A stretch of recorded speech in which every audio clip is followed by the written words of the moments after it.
Oh, hello, hello. Today we are interviewing a very good friend of mine for We Are the Medicine podcast. And I'm going to take a moment here and welcome Miss Jackie Dunkle. I first met Jackie, gosh, several years ago. Feels like we've known each other since forever, though. I was coordinating spa services at a local retreat center, and we just connected immediately. Not only for the work that we both do, but as a fellow traveler on this path of life. She has pretty much seen every part of me and has been an unlimited wealth of love and support and inspiration for my path. She's a published author with Indie Book Awards to her credit, an intuitive life coach, and a licensed massage therapist in the state of North Carolina. And I am so thrilled to have you here today, Jackie. Welcome.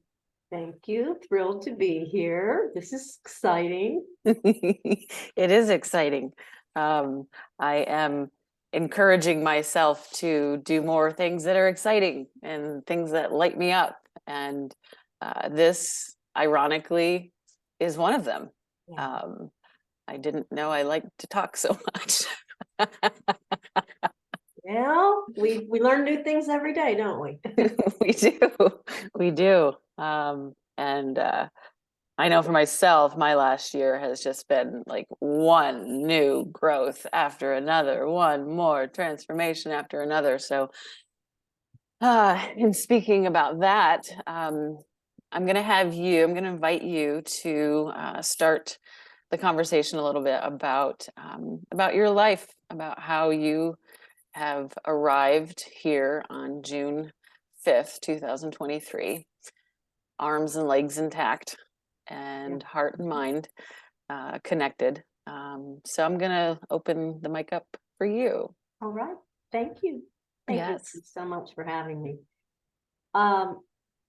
Whether it's relevant information or not, I'm going to just start at the beginning and zoom through the years to here. So, born on a farm, well, in the hospital, but taken home to the farm in Frogtown, Pennsylvania. That's Western Pennsylvania. I tell people it was like growing up on Walton's Mountain and Little House in the Prairie, like a two of them combined. My mother was not Amish, but lived near an Amish community. So there were a lot of influences, I think, whether they knew it or not. I felt like I grew up Amish with electricity, not knowing anything different from the rest of the world. And now I look back and realize, how fortunate I was to have experienced that. And I think it's fostered my individuality. I had older siblings, but being the youngest, I was left behind a lot. You know, they could run faster than me, and My Little Pony couldn't run as fast as theirs. So, you know, when I'm crying to mama, oh, they just do that because they love you. I'm like, oh, they love me. They wouldn't run from me, you know. So lots of tough love, lots of good love, lots of life lessons, lots of biology lessons that we weren't even aware of were biology lessons because it's life on the farm. Graduated valedictorian in my high school, and I'm not that smart. I mean, didn't I'm know smart that. enough. Yeah, I'm smart enough, but I'm more clever, I think, than I am smart. I was great at math, but I avoided biology in school. I don't know why. I was intimidated by it, I guess. Mother, of course, wanted me to go off to college, and I did not want anything to do with college. I'd had a bad experience with college during, what they call it, some kind of gifted program. Didn't work out so well for me. Wasn't my thing. So I decided probably a month or two before graduation that I was going to be a hairdresser, since I was cutting hair in the bathroom all the time. And my dad said, well, that's a good choice. You'll never starve. Someone always needs a haircut. If you're a hairdresser, you'll never starve. There's a solid response for you. Yeah. Coming from my former truck driver dad. And my mother, she finally said, yeah, God will put you where he wants you. My expectations are not his, and I know that God has his hand on you and he'll put you where he needs you. So I was a hairdresser for many years. I married young. Well, young is relevant. I married when I was 20, had my child when I was 21, one and only child. Divorced at 30. Continued to be a hairdresser, opened a spa. Let's see, that's kind of when I came up into my 40s now. And oh yeah, I had a very traumatic event. I mean, divorce is traumatic for everybody. So a lot of us share that in common, whether it's a joint collaboration or not, one or the other, it's traumatic for anybody. But probably the most traumatic experience was when my son was paralyzed in a motorcycle accident. And at that point in my life, I had sold the salon / spa that I owned. And I was delving into energy work and coaching, and I just knew there was some other path.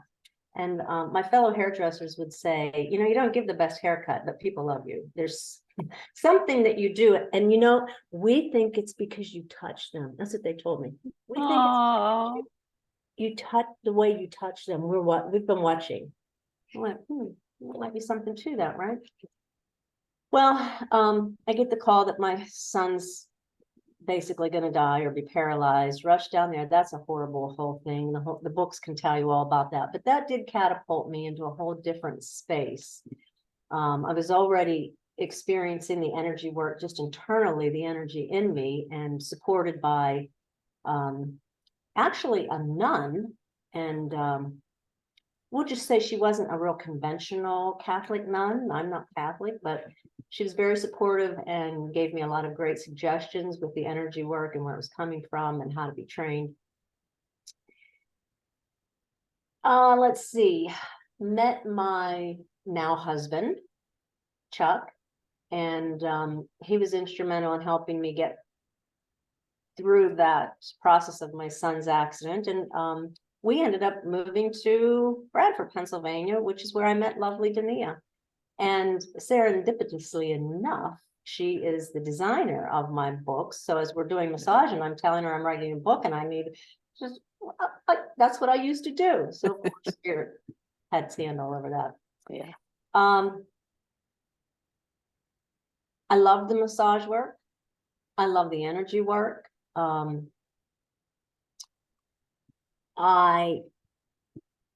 When my son became a father, and that's a wonderful story if you ever want to delve into that, I decided I wasn't going to miss out on grandmothering. So we pretty much just cut our ties in Pennsylvania and cold turkey moved to North Carolina, started all over. Wasn't easy, but the rewards were multiple. They were wonderful. And my husband and I got to enjoy and are still enjoying wonderful years with the grandchildren. 2020, of course, was a horrid year for everybody, with the whole COVID debacle and whatever your views on that, it doesn't matter. It was just horrible for everybody. That year, right after COVID hit, we found my best dearest friend here in North Carolina. She had just left our house after an evening outside of music, and she had fallen in her garage when she got home, and by the time we got there, she was already dead. So we start the year off with that, finding her, and it was just a rough one. 6 months later, my brother died of pancreatic cancer, bringing him home. Well, actually, at his funeral, my husband Chuck's situation, he walks to me and says, it's bad, something's wrong. And he's bleeding profusely through his urine, which he'd been having symptoms that he was told were stones. But we knew by the look on his face, this was not a stone issue. So we rush him home, get him to the ER, argue about getting in there because of masks and COVID, blah, blah, blah. And it didn't take them long to let me in there with him because he's so phobic. He's every phobic there is in the hospital. So they're like, I think we need you back there. I went, oh, okay, you had to find out for yourself. He was diagnosed with terminal bladder cancer. So that was the third blow that year. A few months after that, my father died. And a few weeks after that, my mother died. So there was a whole lot going on within a year's period of time. I'm pretty good at rolling with the punches. I kind of, that's, I think, where my strength lies and my perseverance shines. But when I started, I guess you would say, bleeding internally that year, I went, oh, geez, don't even tell me. I had enough this year. So Mainstream did a colonoscopy, nothing wrong, you're fine. Not sure why there's blood in your stool. I was fortunate enough to be hooking up with an integrative practice because of the route we had chosen for my husband Chuck's care. And a young lady with a background from India, I was fortunate enough to be with her. Anyway, she diagnosed me via a stool test with intestinal parasites. I'm like, okay, thought it was cancer, but okay, let's get this. Mm-hmm. So the strange things that had happened from my husband's diagnosis, because he chose to go an alternative route, doing all that research and taking classes. And it really, now that I look back on that year, I'm surprised I made it through. Like, did I do that? Didn't seem like that much at the time, but yeah, it is. Mm-hmm. And I blame my health on, I just had a lot going on, it's stress, blah, blah, blah, blah, blah. Well, we had began to treat my husband, I guess you would say, naturally. He didn't want to do any of the mainstream stuff. They told him he'd have a year to live and that they could maybe get him to 5 years, but basically they were going to gut him. Mm-hmm. And he just couldn't do it. So my thought to him was, look, I know you trust me, but I might kill you. Like, I don't know. I'm not a cancer doctor. I'm not an oncologist. I'm not a doctor. I'm a massage therapist. I study alternative medicine all the time, but I might kill you. And his response, which was it's almost identical to my son's words when he was in the hospital. I'd rather die by your hand than a stranger's. I'd rather someone I trust than someone I don't trust. Yeah. So full speed ahead, try everything, do everything. There's some things that we've learned that have been wonderful along the way. So we were already a little versed in anthometics, which are dewormers that some people have been using to treat cancer.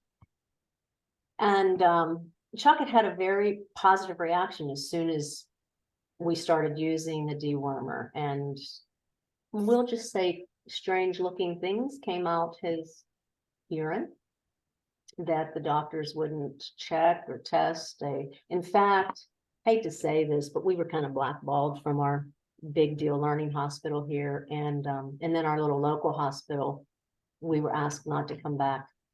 We're not that difficult, but I guess we're just that outside of the box that they have no parameters to work around with that. They weren't comfortable working with us. Yeah. So really we were on our own, unless we wanted to chase around somewhere across the country. And his reply was, look, if I've only got X amount of months to live, I'm just going to live. I'm not going to chase down someone to look at my bladder every month. Let's just live. Yeah. And that's what we did. And we learned about the anthometics, which are dewormers. So when I was diagnosed, I'm like, oh, that's kind of weird. All right. Whatever. Didn't think much of it, but did think something of it. Sure. Oh, yeah. So I go for a year being treated with anthometics, and I'm still not clear. which is really alarming to me. Like, what in the world is going on? So apparently I've been infected a long time. And the gentleman that tests our stool, I tell him Chuck's story, and he asks me to bring Chuck's stool in for sample. So let's just see. And sure as poo, since that's the topic, Chuck has 2 different varieties of parasites in his stool. And everything just starts clicking.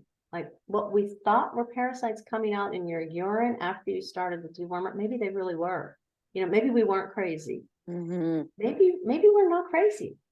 Yeah. And of course, we've read all kinds of literature that cancer is a parasite or can act like a parasite. So it wasn't new to us, but until it happens to you and you see the physical evidence in your toilet, you Yeah.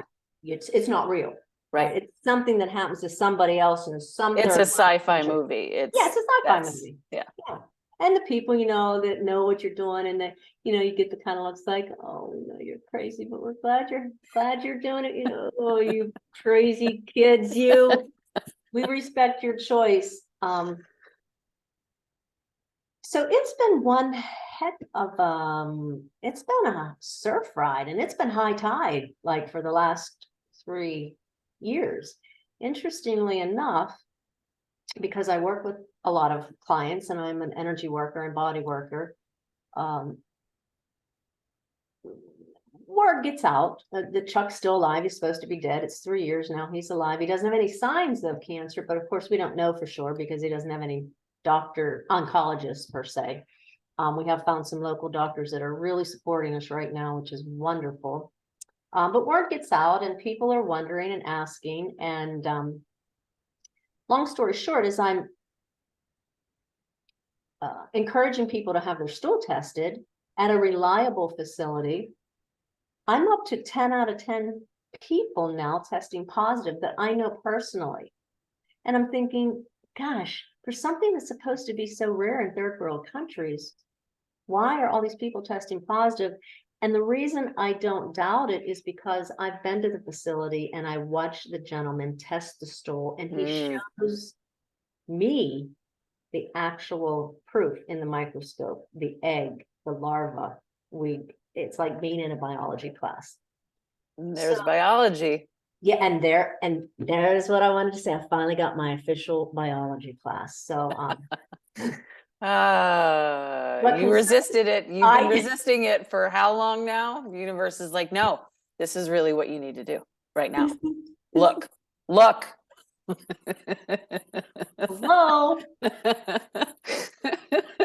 Well, here we are, knee deep in poo, looking at stool and learning about biology, and it's enlightening, it's empowering, it's frustrating. Mainstream, I didn't test positive, but I have the proof, and I have the proof in the toilet, so I know I'm positive. And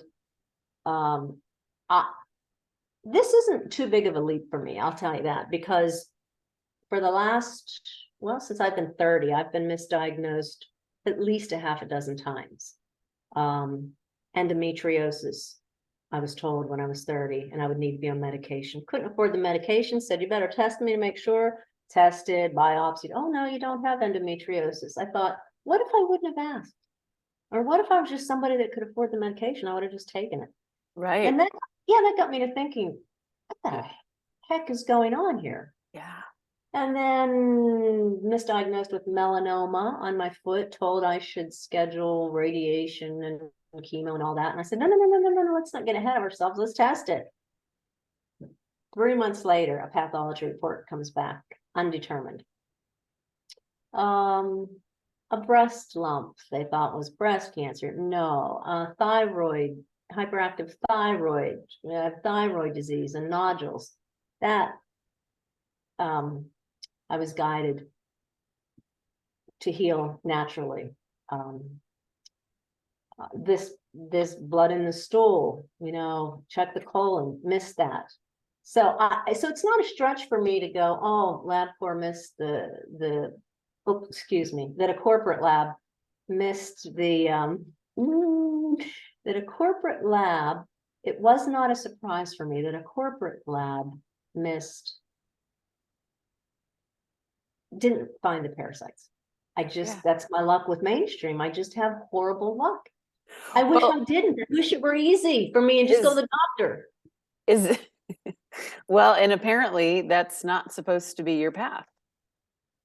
Your path is the one less traveled, and it's the one that is the most important for everyone out there listening to this, in that you have constantly gone and constantly been no, no, no, no, no, no, it's just this, it's this, it's this, it's this. Is it possible in your experience so far that all of these, the endometriosis, the lump, the thyroid, because parasites move, they find a place and they hunker down until there's vulnerability, and then they come out like cancer.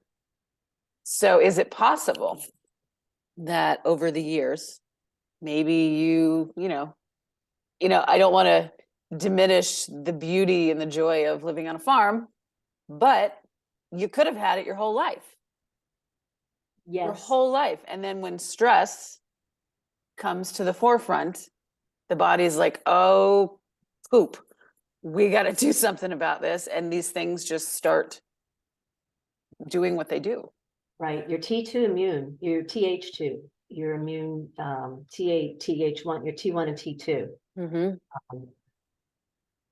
Your T2 is more geared toward the parasites, toward the external threats to your body. The Okay. T1 more toward the intracellular. And yes, I think when you're stressed, which all of those moments, well, I shouldn't say moments, but let's say moments in time, when I had an unusual something happening, were pretty stressful moments. A divorce was one, and that was when something presented. Teenage issues with my son, and that's when something presented. Love life issues, something presented. Yeah, they could. Yeah, I didn't want to push the envelope too far, but I think it's very possible, because our immune system is so compromised when we're under stress that, oh, here's our window, get her. Yeah.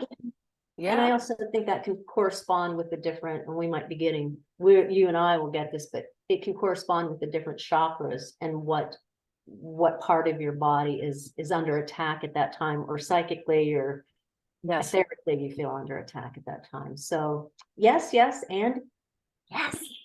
Woo. Wow. And I also think, Yeah. I also think that being raised on a farm, yes, made me more susceptible, but the more I'm learning and the more people of the 10 of 10 that weren't raised on a farm, I'm not sure that's even a factor now. Sure. I mean, it's a factor, but we all breathe, we all touch dirt. Well, maybe not. We all eat.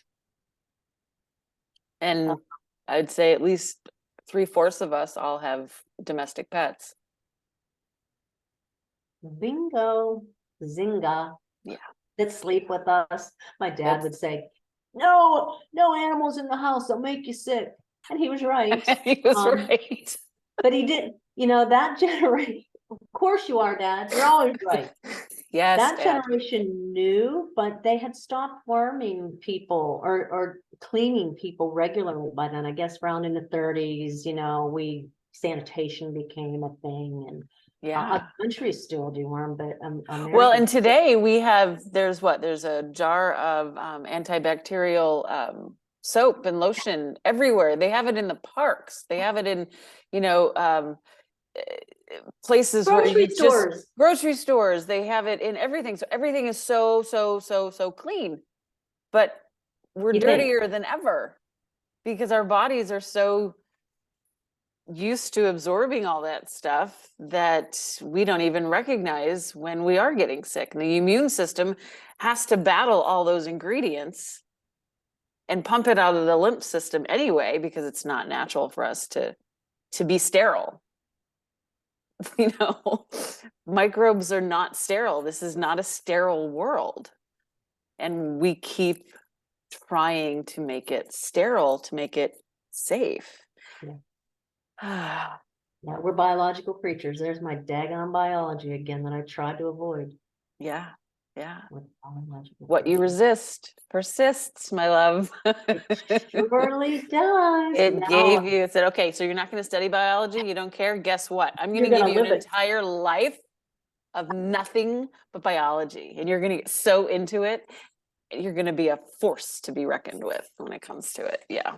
Yeah. Yeah, I do get a little fired up over it. I get a little fired up. Yeah. And it's so beautiful because had you taken the, or even been allowed to take the path that most people have to go through, the ER, the allopathic doctors, the institutions, the tests and the referrals and all of the exams, this would never have come about. And God forbid, your husband, Chuck, we would be talking about him in the past tense. But he's thriving. My God. He's like ZZ Top incarnate. He's Yeah, so much fun, and he is having so much fun in his life right now because he decided to live. Now, had he and you been in a different mindset of no, the Western medicine is that's where it's at. That's where it's at. That's where it's at. We have to trust them. We have to trust them. But because of the work that you've done in your life, the intuition that you've built up, the gut feelings that you listen to, it directed you in on a path of immense healing and such beauty and wisdom from that, you know, and you're teaching your grandchildren all that good yummy stuff that, you know, we do. There are places for Western medicine. Triage is exceptional, right? Surgeries beyond anything that we can comprehend today. But I just think that they're really lacking in the day-to-day care of dealing with the whole person and diagnosing. and diagnosing. And because we are multidimensional beings, we have a physical body, we have a mental capacity, we have an energetic capacity, we have an emotional capacity, and we have our spiritual side. Like, and all of these things play a role in our overall health. And it doesn't matter what you call it, but I find that the spirituality side of our existence is not, I don't know if I want to say the most lacking. It's the least trusted aspect of ourselves. Yeah. And I know you've had quite a journey with that as well. So is there any, what am I asking here? I know your story is just absolutely beautiful, and I'm sure you've covered this, but remind me, and if anything pops out, how your existence on this planet has influenced your physical, emotional, mental, energetic, and spiritual aspects of yourself and of your life, and of moving forward with that. Even when you mentioned my grandchildren, that's what gets me with this. And you mentioned my wisdom. I don't feel wise. In fact, the more I learn, the more stupid. And I know I'm not stupid, but the more I learn or think that I'm learning, the more questions I have. I'm just a higher level of confused. Like, yes. Well, then what? And then what? And then what? Oh, does it? And obviously learning never ends. No. I think this journey and heartache, along with a lot of joy, a lot of laughter. Chuck and I laugh so freaking much. He's so good at making jokes about the parasites too. He'll I pretend. think he'd have little- to be. Oh, well, yeah, because it gets in your head. Honestly, it makes Literally. you berserko. Yeah, yeah. Even if you want the cysts in your head from the parasites, it gets in your psyche, and there's a depression. There's you feel invaded. It's like an invasion of your privacy. I didn't invite you. I'm not eating white rice for that reason. Yeah, yeah. There's a lot of things that you I just just, can't do anymore. no. It takes a while, and I think it isn't. There's a great book. Guess What Came to Dinner. Encourage all of your listeners to just get the book, just read it, just get it, read it. But anyway, I digress. My life experience on this planet makes for an interesting movie. I think all of our lives could. I've had some pretty bizarre events in my life. My son's event was very bizarre, and his method of having children, which was unconventional, not mainstream, so I guess it runs in the family that we're definitely not mainstream people. His father's not a mainstream person, so it's really not that hard for us to step outside the box. Naturally, we don't even have a box naturally. We don't even know what that is. Right. I think humility has been a gift to learn through all of this. I'm a doer. I can make things happen. I can this. And, at the end of the day, pretty powerless. I'm just another little thing on this little ball that's spinning that, I'm nothing, but I'm everything. I'm nothing, but my my heart tells me I'm everything at the same time. And that knowledge is hidden right there. That knowledge that no, I shouldn't be doing this. That somatic reaction when you're making a decision of no, or that's the decision. Learning to trust the body and how it responds. And there are times when I have to convince the body, this is for your own good. This tooth has to go, because if that rot stays in there, it's going to get worse. And yes, you don't want to lose. Got to play games with it, but trust the body, trust what it says. And I'm hoping I'm in the process of writing the next book, Cancer Without Fear. Excellent. And I'm hoping that is the message people will get from it, is to trust themselves as much as they trust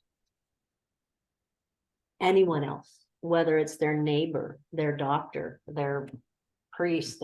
Trust yourself as much or more. Who knows yourself better than you? Well, and we've all had those situations, right, where you go and do something, whether it's eating or being with a person or just an activity, and you immediately get this message in your head of, maybe I shouldn't do that, but we do it anyway, out of fear, out of obligation, out of whatever it might be. And my most wonderfully favorite divine word in Ayurveda, Prajanapahara, crimes against the intellect. When we do something that we know in the depths of our soul will not be good for us, but we have decided that we should do it. And I use the phrase, we have to stop shitting all over ourselves, literally. Yeah. So that when you listen to that voice and act upon it, that is your divine intelligence coming through. And it cannot be dismissed. It's not, it can be as simple as, you really should stop eating those wonderful coconut almond chocolates from Aldi's. You can stop now. To, being in the environment with those people makes me feel uncomfortable, and I'm just not looking forward to it, but it's a work thing. It's obligatory. And we do all these things all day long without giving it much intuitive justice. Yeah. And I'll be the first to admit, I do, and I've done things just out of spite to myself. Oh yeah. Like, Mm-hmm. do it anyway. Like, Right. You can't tell me what to do. yeah, you can't tell me what to do. I'm going to do it. It's going to be fun, or it's going to be whatever. Whatever it's going to be, I'm going to do it. Oh, my Yeah. gosh. Humility, I really, goes a long, long way. It sure does. Yeah. So let's I'm going to shift it just a little bit. I want to know how do you, Jackie, find joy, ease, and love in your daily life? Joy. How do you cultivate it? How do I cultivate joy, ease, and love? Yeah. Obvious. The breath is the first thing. When I'm I'm kind of a high intensity person at times. And when I feel myself spinning, like, okay, I'm getting out of control. Breathe, come back down, sit down. And I wasn't hyperactive as a kid, but as an adult, if I get fired up about something, or I can just. So breathing is to ease me, and my prayers. I'm a Jesus girl, so I use Jesus prayers and or Yeshua, as I like to say, and my archangels and my beloveds that I know are still watching me or guiding me. Prayer is powerful for me. And I don't mean prayer asking for things, just being quiet and acknowledging those forces. Just being quiet and acknowledging. Joy, how do I cultivate joy? It's easy to cultivate joy when you live with Chuck. I just look at him. It's just a joyful life experience. When I'm not with Chuck, it's a little harder for me to cultivate joy. So tell me the first time you remember hearing Sharp Dressed Man on the radio. Did that ever stick out to you when you were growing up? Well, because now you have him living with you. And I just love 24/7. I just love that scenario. If anyone is listening and wants to go find Chuck Circo, his band is what? Tell me the name of ZZ Top Notch.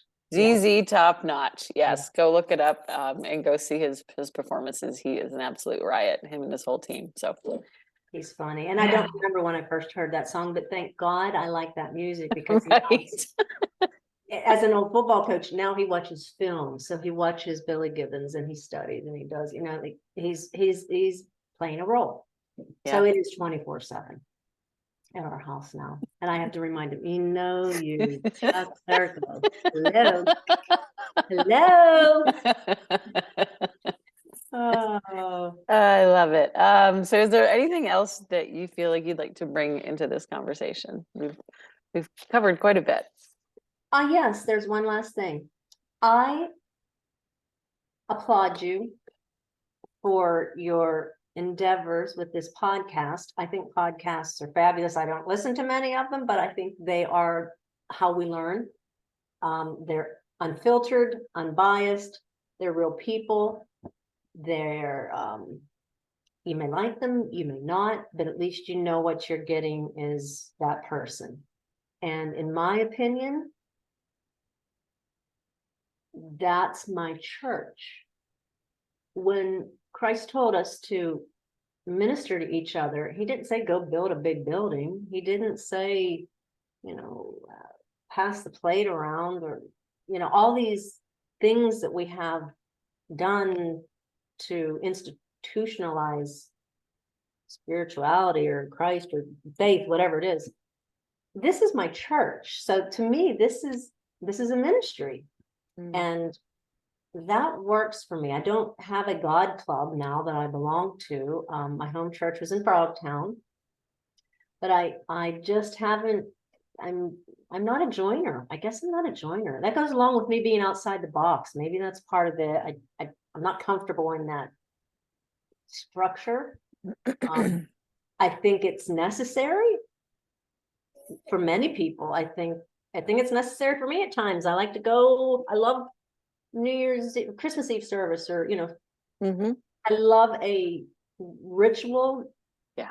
But this is church.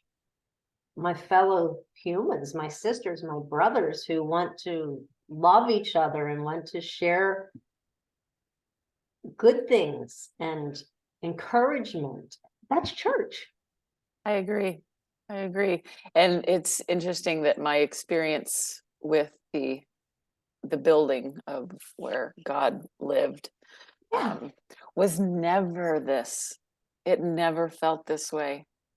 It was, yeah. So this is my church too. This is my community, being in nature is my first and foremost. And getting out of that box and thriving in a world that I was told you would never thrive because of all the ways that we get put down for speaking our truth and showing up for ourselves in our holiness, in our sacredness. It's my chance to welcome the world and your stories to remind us who we all are and why we're here. Yeah. And you even have the symbolic building to go with it. I know it, that you found for me. We're speaking of 105 Mechanic Street in Bradford, Pennsylvania, that over a decade ago, Jackie called me. I don't know if it was in the middle of the night or not, but she said, "You have got to meet me down here right now." And it was wintertime. It was actually February. And so we put our boots on and went down, and there was this beautiful abandoned church, an old AME church from 1879 that was for sale. And oh my God. So what, a decade later, it's now my home and my art studio and my holistic practice. And I'm more and more in love with it every single day. And even when I am alone and by myself, like I am surrounded by every person that ever stepped foot into this building from 1879 till 2023. And that feels pretty amazing. Mhm. And there's a plaque above the church that when we took a tour of the building and walked out and I looked up, and this is what sold it. Literally, through these portals, may you find peace, love, and joy. And it's still up there today. And it's probably been up there since 1879. So, yeah, Jackie, I am just so over the moon about you that I don't have the appropriate language to express how much I just adore you, and everything that you're about and what you bring into this world and what you bring to my life. So we're Right back at you, sister. gonna close with that, and Peace, love, and joy peace, love, and through this joy. portal. That's right. Mwah. I love you. I love you. I love you. And we will talk soon. Okay. Thank you. Thank you. You're very welcome.